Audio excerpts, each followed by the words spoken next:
Assalamualaikum warahmatullahi wabarakatuh. Sekarang kita lanjutkan materi desain grafis menggunakan CorelDRAW X7 tentang fungsi align.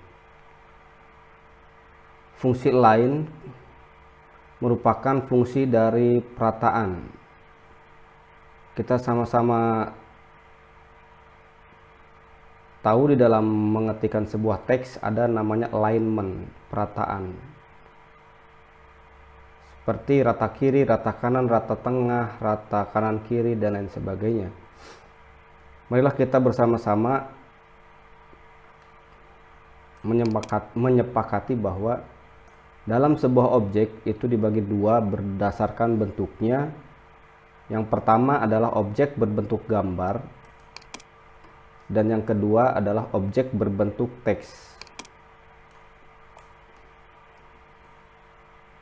Ini adalah objek berbentuk teks, dan satu lagi adalah objek berbentuk gambar seperti ini. Tentu saja fungsi align untuk objek berbentuk teks berbeda dengan objek berbentuk gambar. Untuk objek berbentuk teks, align bisa diakses melalui kita klik teksnya, lalu di sini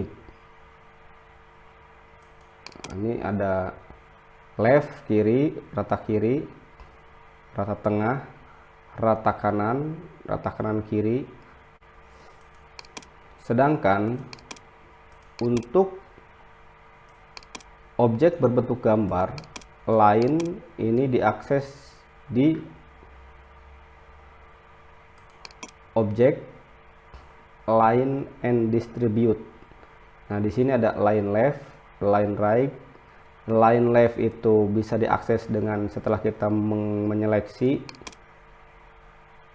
objek, kita bisa gunakan align left. Nah, seperti ini.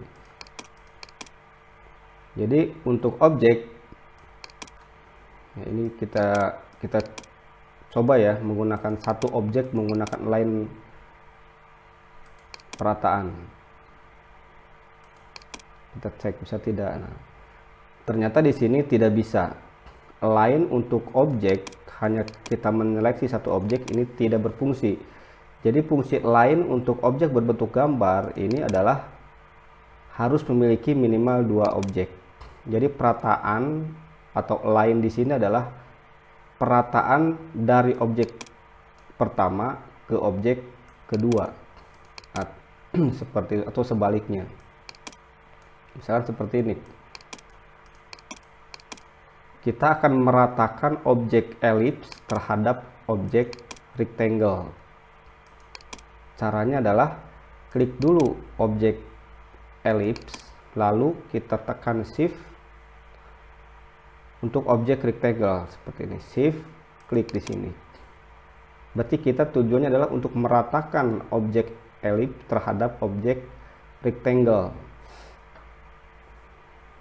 Setelah kita seleksi seperti tadi, lalu kita masuk ke menu objek, pilih align left. Kita coba dulu ya yang left. Di sini akan seperti ini. Akan ratanya rata kiri seperti ini. Misalkan kita coba align right, rata kanan sebelah seperti itu.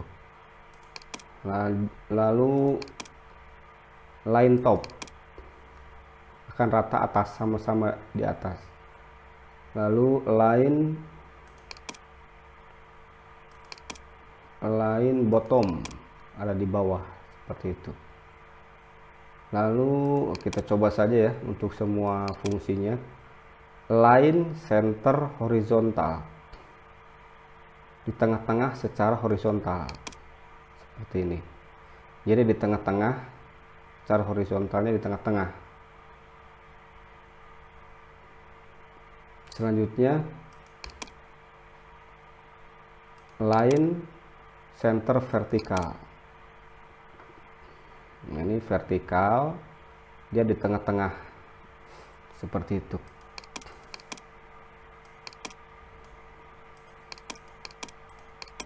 Ada juga untuk line center page, ini yang kita seleksi, ini bisa satu objek. Ini kalau untuk line page ya, perataan untuk center page ini bisa untuk satu objek saja, tidak seperti tadi. Nah, seperti ini. Bisa juga untuk yang lain, menu-menu yang lainnya. Silahkan dicoba saja.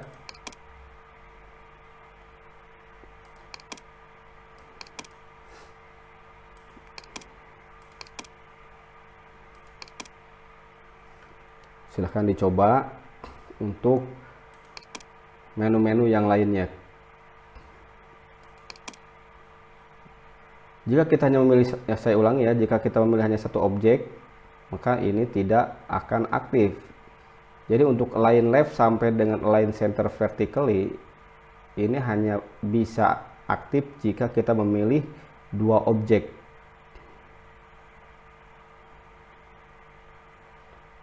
Nah, di sini ada juga, misalnya kita balik ya, perataan rectangle terhadap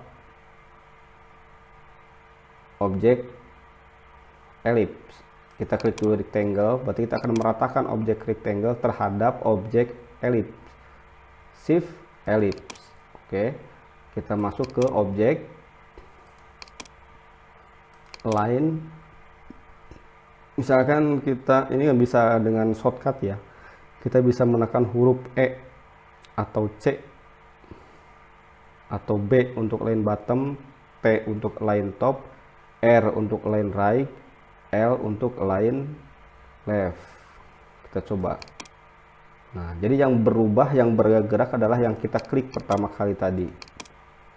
Ya, kita mengklik pertama kali ellipse, lalu klik shift rectangle, maka yang akan menyesuaikan adalah yang ellipse. Sedangkan kalau kita klik pertama kali yang rectangle, lalu shift ellipse, maka yang menyesuaikan adalah rectangle terhadap ellipse. Seperti itu. Nah, itulah fungsi dari line untuk teks maupun untuk gambar. Terima kasih, selamat mencoba. Wassalamualaikum warahmatullahi wabarakatuh.